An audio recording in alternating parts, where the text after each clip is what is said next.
Well, I think they should respect Hungary and respect this leader very, very strongly, because he's been right on immigration. Look what's happened to Europe with the immigration. They have people flooding Europe all over the place, and it's hurting it. It's the crime rates are way up. A lot of bad things are happening. His crime rates are very low. They're the same as they always were, which is very little crime, because he's kept it the way it should be. Europe, I mean, I don't want to go into individual countries. They're all friends of mine, everyone. As you know, in NATO, they voted to go from 2% to 5%, and, you know, that nobody thought that was possible. And we had just about almost, other than Spain, a unanimous vote. No, I think that I think they respect him a lot. They don't agree with him, but actually, inwardly, I think they probably do agree. He was right on immigration. They were wrong. They are flooding Europe with people from all over the world, and Europe is becoming a different place. And I tell the leaders all the time, you better stop or you're not going to have Europe anymore. It's a very dangerous thing they're doing. May I have a reflection on that? So on migration issue, just for clarification, in Hungary, the number of illegal migration is like that, zero, because we have a crystal clear system. If somebody would like to come to Hungary, first he should ask for that. If he gives the permission, they can step in. Nobody can step on the territory of Hungary without having a permission from the Hungarian authorities. This is the regulation, simple, well working. What is the consequence of that? We are under sanctions, financial sanctions of European Union, because we don't let the illegal migrations to come to Hungary and to the European Union as well. So we have to pay, just to inform you, we have to pay every day €1 million as a punishment to the Brazilian budget, because we stopped the migrants. This is the absurd world we are living now in Europe. Mr. President, to both of you. Go ahead, please. Here. Yes, Thank go you ahead. so much. Thank you. I'd like to ask what do you think, what do you believe after this meeting? Can you have maybe, or the European Union will have another opinion about, just because of this penalty, another opinion about Hungary because of the immigration and because of this kind of politics, which is not that strictly as the European Union directs? I told them they should respect this man. They can also learn from Viktor. Viktor has had a very hard stance on, more than anything else, immigration or even illegal immigration. He literally has accepted no one over the years. Think of how much greater these countries would be if they didn't have the tremendous crime that has come in with the immigration. People just flowing into Europe. They've got to stop it. And not only stop it, they have to reverse it. They have to get them out. We've done that here. We have 0 people coming in now. The borders are closed. We take people, but we take them legally. But we've done it very strongly, and we're moving hundreds of thousands, millions of people out. We had, of the 20 million people, 25 million, nobody knows even what the number is. They never knew. Biden had no idea. He had no idea. I don't believe he had any idea what was happening, because he wasn't about open borders. But we had open borders, and we had millions of people come in, and they were coming in from jails. They were coming in from mental institutions. They were coming in as drug dealers. We had 11,888 murderers. Half of them committed more than one murder. We're getting them all out. We're getting them out. He doesn't have that problem. But Europe does have that problem. Other parts of Europe have that problem. So, I tell them all the time, I stick up for Viktor Orban. Not a lot of people do, because in many cases they're jealous. They wish they did what he did. They would have no problems if they did what he did. And I have a bigger heart than anybody, but they've destroyed some of those countries. Just a clarification as well. I'm not here to ask how President Trump to manage my conflicts or our conflicts with the European Union. This is our matter, so we will do it. What we need is a golden age, to open a golden age of the United States-Hungarian relationship. That's the biggest help we can get from the United States. And maybe Europe too. We can include Europe. It's going to get more difficult. So inside the European Union, we will manage all of our affairs. To be the most possible humble guy, yeah? but I'm the longest-serving Prime Minister of Europe. I survived all the Prime Ministers who attacked us, and I'm sure we will survive next years as well. So we will manage our conflicts successfully. Dear President Petro, thank you for hosting us. Dear President Costa, dear heads of state and government, dear ministers, good colleagues. Our regions are natural partners. We speak each other's languages. We cheer on each other's football teams. We are home to cities of murals and music. But most importantly, we share the set of common values. A belief in democracy, a commitment to the rules-based international order, and respect of the international law. 2 years ago, our historic summit marked the turning point of our two regions. We announced an ambitious investment agenda, joined forces in clean growth, and commitment to ongoing dialogue.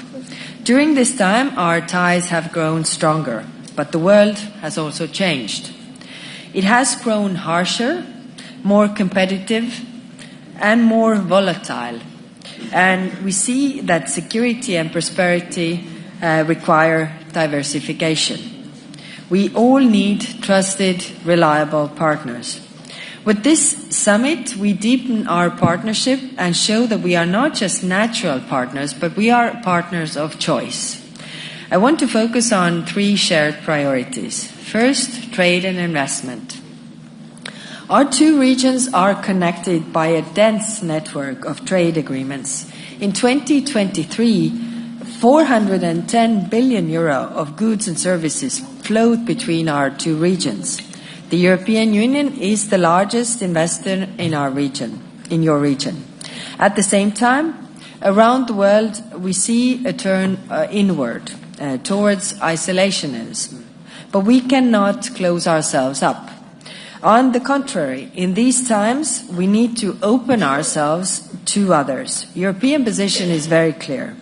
We will remain a stable, predictable, and principled trade partner for CELAC. We are proud of our strong network of agreements. We are working to finalize the agreement with Mercosur and update our agreement with Mexico. And we are expanding our investments because these partnerships benefit us both.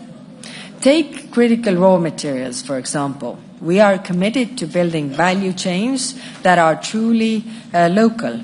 This creates jobs locally. The Global Gateway program is at the heart of our investment strategy. 2 years ago, we committed 45 billion euro to this region by 2027. And we have already mobilized 31 billion euro in the last 3 years. Over 100 projects are underway. From green hydrogen in Brazil to sargassum in the Caribbean to sustainable transport in Costa Rica. We are also doubling down on the digital transition. 2 years ago, we launched the EU-LAC Digital Alliance to expand connectivity across the region. But we know there is still more to do. That is why Europe will expand our support for shared satellite infrastructure, so that every community, no matter how remote, can get online, and so that you control your digital sovereignty. But the ability to succeed in the digital economy depends on computing power. You cannot compete if you cannot compute. So I can announce today a new EU-LAC supercomputing network. This is a shared network of resources and investments across our two regions. My second point is clean transition. We are meeting right before the COP30 negotiations start. President von der Leyen was in Belém this week. We have already made enormous progress on our climate targets. A decade ago, we were headed for 3.7 degrees Celsius of warming. Now the projection is below 3. The EU has just adopted its NDC for 2035. 66 to 72% in greenhouse gas reduction by 2035 from 1990. And this is a milestone on our path to reaching climate neutrality by 2050 and to keeping the Paris goals within reach. And for the first time, renewables have overtaken coal as the world's leading electricity source. But the destructive effects of climate change are already here. The devastation caused by Hurricane Melissa just days ago was yet another stark reminder. Europe joined emergency efforts, sending essentials like water, shelter, and medical supplies. But we must also address the root cause and accelerate our efforts against climate change. Latin America and the Caribbean are setting the pace. Your solar and wind resources are amongst the strongest in the world. Renewables make up 65% of your electricity generation. Today, I'm proud that we will give support to the Regional Electricity Integration Initiative. And this is the path towards a cleaner power and greater energy security. Ladies and gentlemen, the last point I want to raise today is the security of our citizens. Here, too, we share a set of concerns: organized crime, maritime security, and cybersecurity. By working together, we can do more to make our citizens safer. We will increase our support for existing programs and step up our coordination between Europol and your law enforcement agencies. And I'm pleased to announce that we will expand the EU's Critical Maritime Routes program to the entire region. This will strengthen how we share information and act together to stop crime at sea. Ladies and gentlemen, we are connected by our shared opportunities. As Octavio Paz, the Mexican poet and diplomat, once wrote, "Friendship is born from the coincidence in ideas, feelings, and interests." And indeed, this is our moment to turn interest into greater progress and build greater friendships. Thank you.